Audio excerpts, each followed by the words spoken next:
ಮರ್ಯಾದ ಪುರುಷೋತ್ತಮ ಅನ್ನುವಂಥ ರೀತಿಯಲ್ಲಿ ನಾವೆಲ್ಲರೂ ಕೂಡ ಭಾಳ ಭಕ್ತಿಯಿಂದ ಆರಾಧಿಸುವಂಥ ದೇವರು.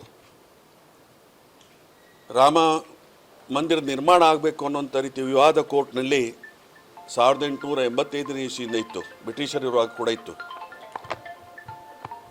1989ನೇ ಇಸ್ವಿಯಲ್ಲಿ ಹಿಮಾಚಲ ಪ್ರದೇಶದಲ್ಲಿ ನಡೆದಂಥ BJP ಪಕ್ಷದ ಒಂದು ಕಾರ್ಯಕಾರಿ ಸಮಿತಿಯಲ್ಲಿ ನಿರ್ಣಯವನ್ನು ತೆಗೆದುಕೊಂಡು ಈ ದೇಶದಲ್ಲಿ ರಥಯಾತ್ರೆ ಮಾಡುವಂಥ ಕಾರ್ಯಕ್ರಮ ಆಯಿತು.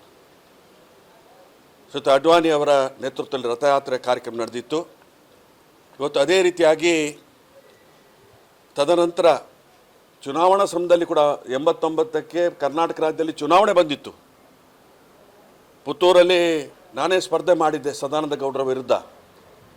ಅವತ್ತು ಇಟ್ಟಿಗೆಯನ್ನು ಮನೆ ಮನೆಗೆ ತಂದು ಪೂಜೆ ಮಾಡಿಸಿ ಹರಕೆ ದುಡ್ಡು ತಗೊಂಡು ಓಟು BJP ಪಕ್ಷಕ್ಕೆ ಕೊಡಬೇಕು ಅನ್ನುವಂಥ ರೀತಿಯ ಪ್ರಮಾಣ ಮಾಡಿಸುವಂಥ ಕೆಲಸ ಕಾರ್ಯಗಳು ನಡೆದಿತ್ತು. ಆ ಚುನಾವಣೆ ಮುಗಿದ ನಂತರ ನಾನು ಅದರಲ್ಲಿ ಗೆದ್ದಿದ್ದೆ, ಆ ಚುನಾವಣೆಯಲ್ಲಿ ಗೆದ್ದಿದ್ದೆ. ನಂತರ ಇಟ್ಟಿಗೆಗಳೆಲ್ಲ ಅಲ್ಲೇ ಚರಂಡಿಯಲ್ಲಿ ಬಿದ್ದಿತ್ತು. ಅದನ್ನು ಇವತ್ತು ಒಬ್ಬರು ಹಿರಿಯ ನಾಯಕರು ಬಂದು ಗಾಡಿಯಲ್ಲಿ ತುಂಬಿಸಿ ಎಲ್ಲಿ ಕೊಂಡೋದ್ರು ಅಂತ ಗೊತ್ತಾಗಲಿಲ್ಲ. ನಾನು ಇದನ್ನು ಯಾಕೆ ಉಲ್ಲೇಖ ಮಾಡ್ತೇನೆ ಅಂತ ಹೇಳಿದರೆ, ಅಂದು ರಾಮ ಮಂದಿರದ ಹೆಸರಲ್ಲಿ ಕಲೆಕ್ಟ್ ಆದಂಥ ಹಣ ಅದರ ಲೆಕ್ಕಪತ್ರ ಕಾಣಲಿಲ್ಲ. ತದನಂತರ ಇವತ್ತು ರಾಮ ಮಂದಿರದ ಒಂದು ನಿರ್ಮಾಣ ಸಮಯದಲ್ಲಿ ಜಾಗೆಗಳನ್ನು ಅದಕ್ಕೆ ಶೇಖರಿಸುವಂಥ ಸಮಯದಲ್ಲಿ ಅಲ್ಲಿ ಕೂಡ ರಿಯಲ್ ಎಸ್ಟೇಟ್ ಬಿಸ್ನೆಸ್ ನಡೆಯಿತು. ಅದಕ್ಕೆ ಕೂಡ ಇವತ್ತು ಸಂಬಂಧಪಟ್ಟಂಥ ಟ್ರಸ್ಟ್ನವರು ಜವಾಬ್ದಾರರು ಅನ್ನುವಂಥ ರೀತಿಯಲ್ಲಿ ಕಟ್ಟಡ ಅಲ್ಲಿಯ ಮಂದಿರ ನಿರ್ಮಾಣಕ್ಕೂ ಕೂಡ ಇವತ್ತು ಕರ್ನಾಟಕದ ಒಬ್ಬ ಟ್ರಸ್ಟಿಯ ಇವತ್ತು ಅಳಿಯನಿಗೆ ಅದನ್ನು ವಹಿಸಿಕೊಡುವಂಥ ಕೆಲಸ ಕಾರ್ಯ ಆಗಿತ್ತು ಅನ್ನೋದರ ಬಗ್ಗೆ ಇವತ್ತು ಅಲ್ಲಿ ಪ್ರಚಾರ ಯಾವ ರೀತಿ ಇದೆ ಅಂತ ಹೇಳಿದರೆ, ಅಲ್ಲಿರುವಂಥ ಬಂಗಾರ ಇವೆಲ್ಲವೂ ಕೂಡ ಕರಗಿಸಲಿಕ್ಕೆ ಅದು ಕರ್ನಾಟಕ ರಾಜ್ಯಕ್ಕೆ ಬಂದಿದೆ ಅನ್ನೋದು ಕೂಡ ಒಂದು ಪ್ರಚಾರ ಇದೆ. ಇಂಥ ಸಮಯದಲ್ಲಿ ಇವತ್ತು ಮಾಹಿತಿ ರೈಟ್ ಆಫ್ ಇನ್ಫಾರ್ಮೇಷನ್ ಆ್ಯಕ್ಟ್ ಇದೆ, ಅದರಿಂದ ತೆರವುಗೊಳಿಸುವಂಥ ಕೆಲಸ ಕಾರ್ಯ ಆಗಿದೆ. ಯಾವುದೇ ಮಾಹಿತಿಗಳು ಸಿಗ್ತಾ ಇಲ್ಲ. CCTVಯನ್ನು ರದ್ದು ಮಾಡುವಂಥ ಕೆಲಸ ಕಾರ್ಯ ಆಗಿದೆ. ಒಂದು ಕಡೆ ಇವತ್ತು ಕಟ್ಟಡ ಕಟ್ಟಿರುವಂಥದ್ದು ಕೂಡ ಬೀಳುವಂಥ ಒಂದು ಕಡೆ ಮೆಟ್ಟಲು ಬೀಳುವಂಥ ಒಂದು ಪರಿಸ್ಥಿತಿಯನ್ನು ಕೂಡ ಮಾಧ್ಯಮದಲ್ಲಿ ನಾವು ನೋಡಿದ್ದೇವೆ. ಇಲ್ಲಿ ರಾಮ ಮಂದಿರ ಇವತ್ತು ಅಯೋಧ್ಯೆಯಲ್ಲಿ ನಿರ್ಮಾಣ ಆದಂಥ ರಾಮ ಮಂದಿರದ ಬಗ್ಗೆ ಸಾಕಷ್ಟು ರೀತಿಯಲ್ಲಿ ಅವರ ಜನರ ರಾಮದೇವರ ಇವತ್ತು ಭಕ್ತಿ ಮತ್ತು ಭಾವನೆಗೆ ಧಕ್ಕೆ ಬರುವಂಥ ಅವಕಾಶಗಳಾದಂಥ ಸಮಯದಲ್ಲಿ ಇದು ಇವತ್ತು ಹೊರಗಡೆ ಬರಬೇಕು, ಸತ್ಯಾಂಶ ಹೊರಗಡೆ ಬರಬೇಕು.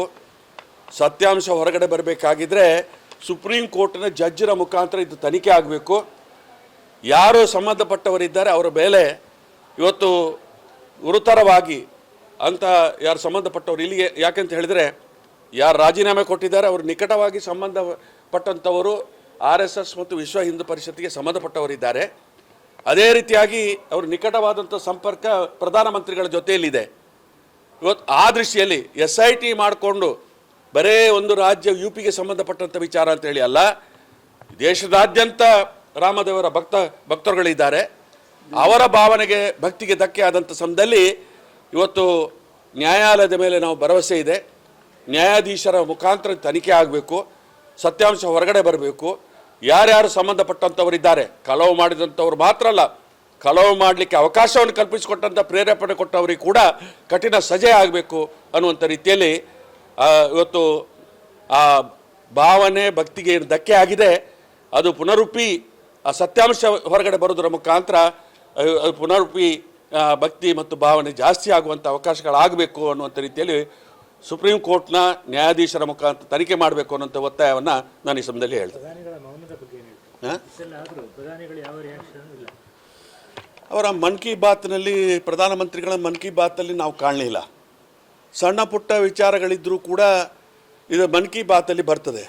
ಇಷ್ಟೊಂದು ಕೋಟ್ಯಾಂತರ ಜನರ ಇವತ್ತು ಭಕ್ತಿ ಮತ್ತು ಭಾವನೆಗಳ ಆರಾಧನೆ ಇವತ್ತು ಮೂರ್ತಿಯಾದಂಥ ರಾಮದೇವರಿಗೆ ಅವಮಾನ ಆಗುವಂಥ ಸಮಯದಲ್ಲಿ ಅದಕ್ಕೆ ಯಾವುದೇ ರೀತಿಯ ಮನ್ ಕಿ ಬಾತ್ ಕೂಡ ಕಾಣ್ತಾ ಇಲ್ಲ.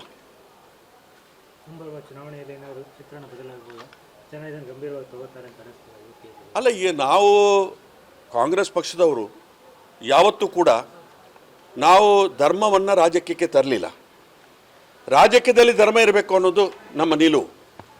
ಆದರೆ ಬಿ ಜೆ ಪಿಯವರು ಸತತವಾಗಿ ದೇವರನ್ನು, ಇವತ್ತು ಧರ್ಮವನ್ನು, ಎಲ್ಲವನ್ನೂ ಕೂಡ ರಾಜಕೀಯಕ್ಕೆ ತರುವಂಥ ಪ್ರಯತ್ನವನ್ನು ಮಾಡಿದ್ದಾರೆ. ಅದರ ಮೇಲೆ ಅಧಿಕಾರದ ಕುರ್ಚಿಯಲ್ಲಿ ಕೂತು ಇಂಥ ಒಂದು ರೀತಿಯ ಅದಕ್ಕೆ ಭಕ್ತಿಗೆ ಮತ್ತು ಭಾವನೆಗೆ ಧಕ್ಕೆ ಬರುವಂಥ ಕೆಲಸ ಕಾರ್ಯವನ್ನು ಅವರು ಮಾಡ್ತಾ ಇದ್ದಾರೆ.